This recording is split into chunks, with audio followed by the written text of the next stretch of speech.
ना कोई ताला टूटा, ना कोई खिड़की खुली और ना ही कोई आता जाता दिखा। फिर भी ये मिठाइयाँ कैसे चोरी हो रही हैं?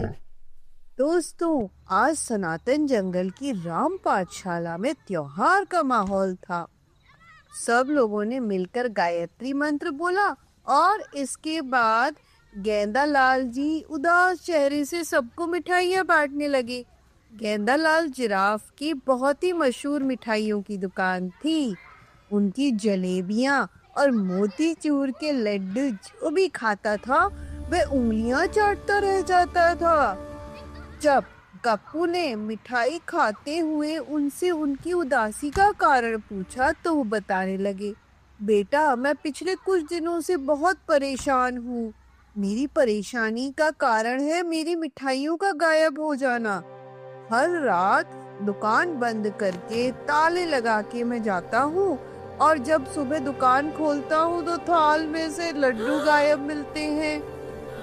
गेंदालाल ने पुलिस को भी खबर दी। इंस्पेक्टर शेर सिंह ने जांच पड़ताल की, लेकिन उन्हें कुछ नहीं मिला। दुकान के ताले टूटे ही नहीं थे, खिड़कियां भी बंद थी और कहीं से भी किसी के अंदर घुसने का रास्ता नहीं था। पूरे जंगल में अफवाह फैल गई कि गेंदालाल जी की दुकान में कोई मिठाई खाने वाला भूत आ गया है। लोग डरने लगे और धीरे धीरे करके गेंदालाल जी का धंधा भी मंदा पड़ने लगा। इतनी में मास्टर जी भोलू उल्लू बताने लगे, बच्चों आज नव संवत्सर यानी कि हिंदू नव वर्ष है, क्योंकि मान्यता अनुसार इसी दिन ब्रह्मा जी ने सृष्टि की रचना की थी। यह प्राकृतिक नव वर्ष वसंत ऋतु विक्रम संवत की शुरुआत और रामनवमी या नवरात्रि की शुरुआत का प्रतीक भी है। इस दिन नई फसल, आध्यात्मिक नवीनीकरण और समृद्धि के उत्सव में बहुत कुछ किया जाता है, जैसे कि गुड़ी पड़वा महाराष्ट्र में और उगादी कर्नाटक में। इसके बाद जब राघव की टीम ने इस रहस्यमय चोरी के बारे में जाना तो उन्होंने ठान लिया कि इस छुपे हुए चोर का पर्दाफाश करके रहेंगे। अगले दिन लंच ब्रेक में राघव और उसके दोस्त मिठाई की दुकान पर पहुंचे। राधा ने अपनी छोटी सी नोटबुक निकाली और जिराफ गेंदालाल से पूछा, अंकल क्या आपको किसी पर शक है? उन्होंने सर खुजाते हुए कहा, बेटा मुझे तो अब खुद पर ही शक होने लगा है कि कहीं मैं ही तो सपने में लड्डू नहीं खा जाता, लेकिन यह भी नामुमकिन है। मीरा ने दुकान का बारीकी से मुआयना किया।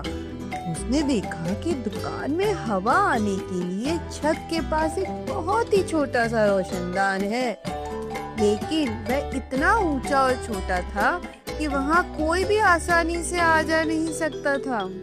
तभी उसकी नजर जमीन पर पड़ी। वहाँ चीनी के बहुत ही हल्के, लगभग ना दिखने वाले दाने बिखरे हुए थे। ये दाने दुकान के काउंटर से लेके पीछे के गोदाम की तरफ जा रहे थे। मीरा ने राघव को इशारा किया। राघव समझ गया, लगता है कोई सुराग मिल गया। बस फिर क्या था, मीरा का सनातनी दिमाग काम करने लगा और एक सनातनी आइडिया आया। चारों दोस्तों ने गेंदालाल जी से कहा, अंकल आज रात हम आपकी दुकान में छुप कर पहरा देंगे। हमें लगता है कि चोर कुछ ज्यादा ही चतुर है। पहले तो गेंदालाल जी नहीं माने, लेकिन बच्चों की जिद देखकर उन्होंने अनुमति दे दी। रात हुई, गेंदालाल जी ने दुकान पर ताला लगाया और अपने घर जो बिल्कुल दुकान के सामने ही था वहाँ चले गए। राघव, मीरा और राधा और साथ में गप्पू भी दुकान के अंदर खाली बोरियों के पीछे छिपकर बैठ गए। घड़ी में रात के 12 बजे। चारों तरफ सन्नाटा, साए साए की आवाज आ रही थी। सिर्फ घड़ी टिक टिक टिक सुनाई दे रही थी। गप्पू को नींद आने लगी, लेकिन राघव ने उसे कोनी मारकर जगाए रखा। अचानक छत के पास वाले रोशनदान से कुछ खटर पटर की आवाज आई। चारों जासूस चौकन्ने हो गए। उन्होंने अंधेरे में देखा एक लंबी सी परछाई धीरे धीरे करके नीचे आ रही है। क्या वह भूत है या कोई चोर? गप्पू ने छट से अपना एप्पल खाया और बोला, पेट भरा हो तो डर नहीं लगता। जैसे ही वह परछाई नीचे आई, राधा ने अपनी टॉर्च चलाई, क्लिक, और रोशनी पड़ते ही जो नजारा दिखा उसे देख सबने अपनी हंसी नहीं रोक पाए। वहाँ कोई भूत नहीं था, अरे वह तो नन्हा सा छोटा सा बंदर था। लेकिन यह कोई आम बंदर नहीं था। यह बंदर एक रस्सी के सहारे रोशनदान से नीचे उतरा था और उसने अपनी कमर पर एक छोटी सी थैली बांध रखी थी। वह छोटू बहुत ही मजे से, यानी कि छोटू बंदर बहुत ही मजे से काउंटर पर चढ़ा। उसने काजू कतली का डब्बा खोला और एक बर्फी बड़े चाव से खाते हुए की आवाज निकाली। फिर उसने कुछ लड्डू अपनी थैली में भरे और वापस रस्सी के सहारे ऊपर चढ़ने लगा।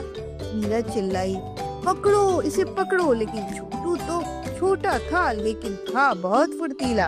वह पलक झपकते ही रोशनदान से बाहर निकल गया। अगली सुबह राघव की टीम ने सारी बात गेंदालाल जी और पुलिस को बताई। उन्होंने दुकान की छत पर जाकर देखा तो वहाँ रस्सी का एक सिरा बंधा हुआ मिला उन्हें। दरअसल यह छोटू को कालू भालू ने ट्रेनिंग देकर चोरी करना सिखाया था। कालू रात को उसे भेज देता और छोटू मिठाइयाँ चुरा चुरा कर लाता था। पुलिस ने कालू को पकड़ लिया।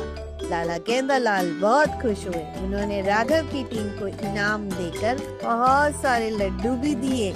और राघव की टीम तो हमेशा की तरह बेस्ट जासूस टीम है। इसीलिए बच्चों, कोई अगर आपको कोई गलत काम करने के लिए कहे या फिर आपको कुछ और परेशान करे तो आप तुरंत अपने माता पिता को बताइए, क्योंकि उनसे बड़ा हितैषी आपके लिए कोई भी नहीं है। धन्यवाद।